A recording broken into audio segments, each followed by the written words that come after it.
the kids.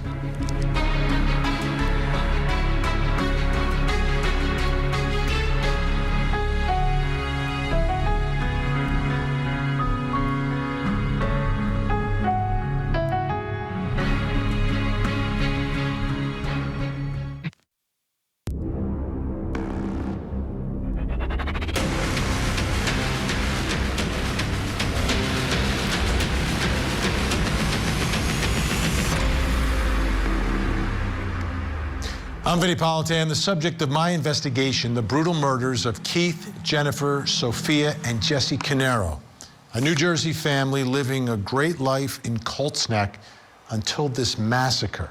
Why would anyone take out an entire family? Prosecutors say it was all about the money. Here's the story.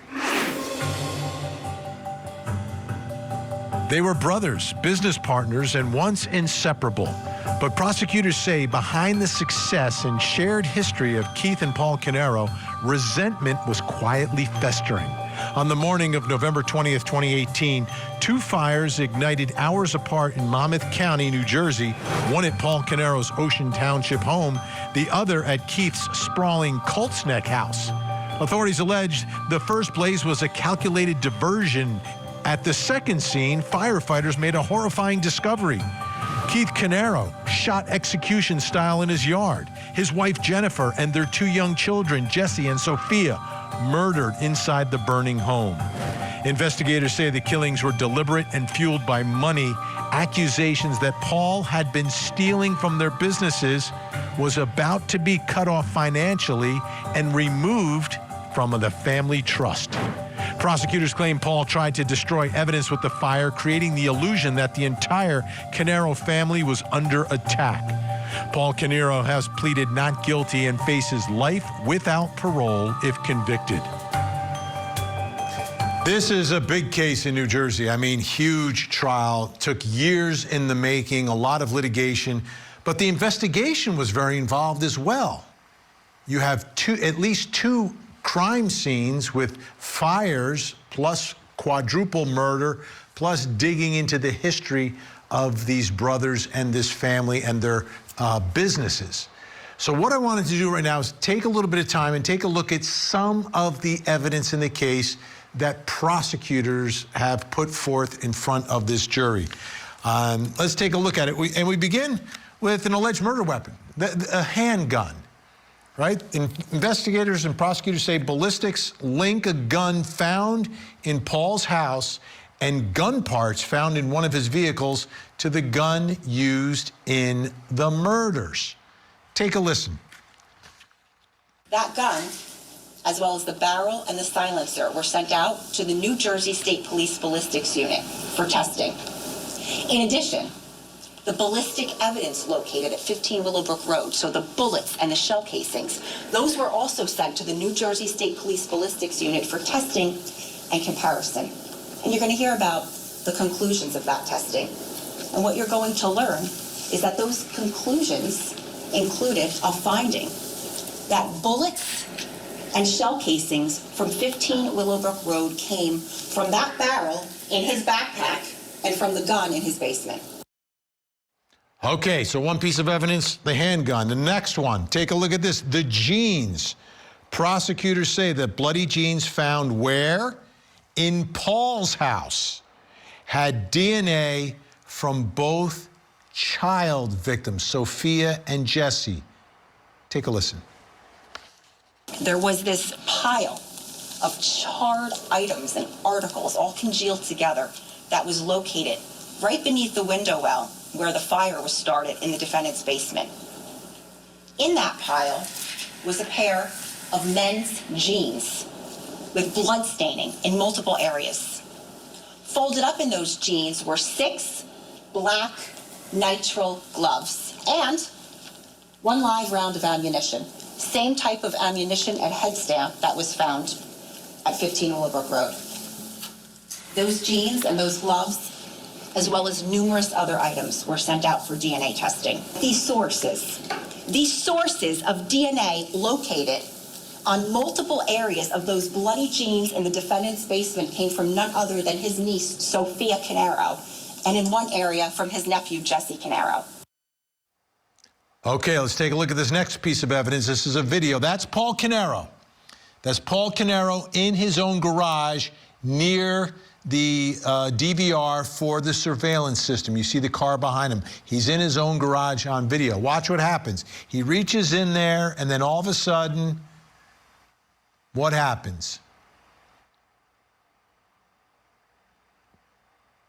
Okay. You don't see it in this piece of video, but when he presses the button, it all goes blank and it turns off. It's video of him literally turning off the DVR to his own surveillance system. Right in that moment, right when it freezes there, then it goes blank. No more video from that point forward, 1:28 in the morning. Next piece of evidence. Video, headlights. Prosecutors say it is Paul's Porsche, seen on home surveillance, roughly between the hours of 2 and 4 a.m., driving from his neighborhood and then returning and driving from his neighborhood to Keith's neighborhood, where he's picked up on video, then picked up on video about 90 minutes later, leaving Keith Canaro's neighborhood and returning back to his neighborhood. Again, the video, I'm going like this watching the video, right? The video is kind of dark, but prosecutors say it matches the Porsche. Finally, the last piece of evidence I want to go through right now, the phone calls. Paul Canaro speaking with Keith Canaro. Keith calling his brother about some discrepancy in the trust fund and the payments to the trust fund. He calls his brother. This is the night, the day before the murders. Take a look and a listen. Login, Paul. Give me the login, Paul. Paul, I'm worried. I need to know where it went. All right, an hour or two. An hour or two. An hour or two, Paul. That means by 8 o'clock. Keith not happy with Paul. Wants the password, trying to figure out where the money was going. They're supposed to pay for the trust account. That's like the money for his kids. And it wasn't being paid. And why wasn't it being paid? And Paul was being a little elusive, to say the least. That's right before the murders, hours before the murders. So taking a look at that, the handgun, the jeans, the surveillance video, the surveillance of Paul, the surveillance of the Porsche, the phone calls between the brothers. All of that brings us to the first question in our investigation. What's the most compelling evidence? Is it one of these pieces of evidence, or maybe something else? Joining me, former NYPD officer, retired Nassau County Lieutenant Commanding Officer Mike Gould is with us, and true crime podcaster from Hidden Killers with Tony Bruschi. Tony Bruschi is here. All right, let's go, Mike. What do you say here? What is the most compelling evidence? You're investigating this case. Which piece of evidence makes you go, aha? Yeah, Vinny, thanks for having me. So number one, we'll start with acknowledging there's a presumption of innocence. But these allegations are overwhelming. Every bit of that evidence that you just described, the 4 or 5 pieces, are all compelling. And in their totality, they are going to prove this case beyond a reasonable doubt, regardless of the defense experts that are going to try to throw coverage on it and dispute the ballistics findings, the DNA. This is going nowhere. This is a monster. On my LinkedIn account, I call it evil personified.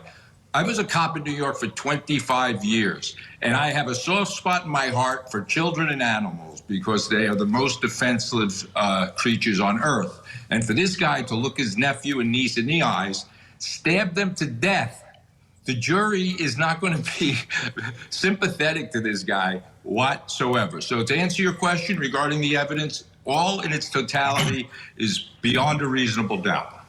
Okay. I think he's running for office, Tony, because he didn't exactly answer the question, but he sort of did. And he gave us a lot more. Tony Bruschi, from your perspective, what's the most compelling evidence here? Oh, my goodness. It feels like if we're looking at a countdown here, it's coming in this week at number 1 on Casey's Countdown. I'm going to go with the murder weapon in the basement. I mean, the genes are pretty strong, too, with the niece and nephew's DNA right there. Bloodstained latex gloves in his basement. I mean, the list just goes on and on and on. It's like, what is not an almost home run here that just one piece of evidence wouldn't be just prayed for in so many other trials. This isn't circumstantial. This isn't, well, maybe. This is a forensic roadmap that starts with 4 dead bodies and ends in Paul Canero's house.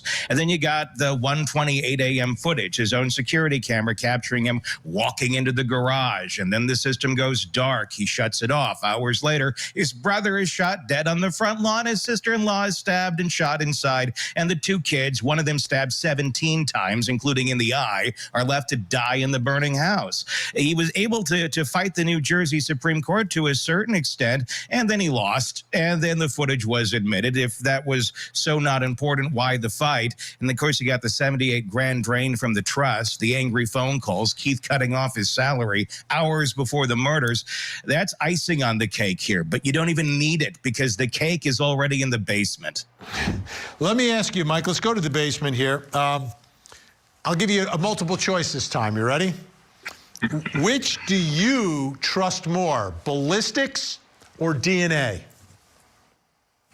Right. So I agree with Tony. This is a countdown, the top 4 or 5 countdown. And initially, my thoughts did go to the ballistics. The ballistics is going to be pretty easy to identify. And I think that is the most reliable. More importantly than reliability, it's the jury's ability to comprehend it. Where DNA is usually, it's certainly baffling to me when DNA experts testify for 5, 6, 7 hours, they've lost me. The ballistic evidence is going to be very straightforward. It's very compelling.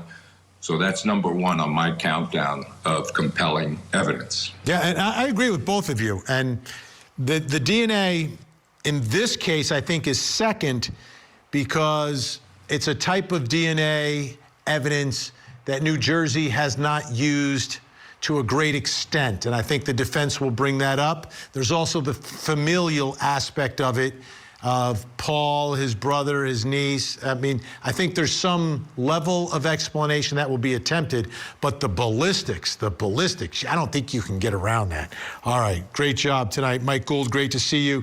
Tony's going to stick around. Coming up next, why was Paul Canero awake in the middle of the night?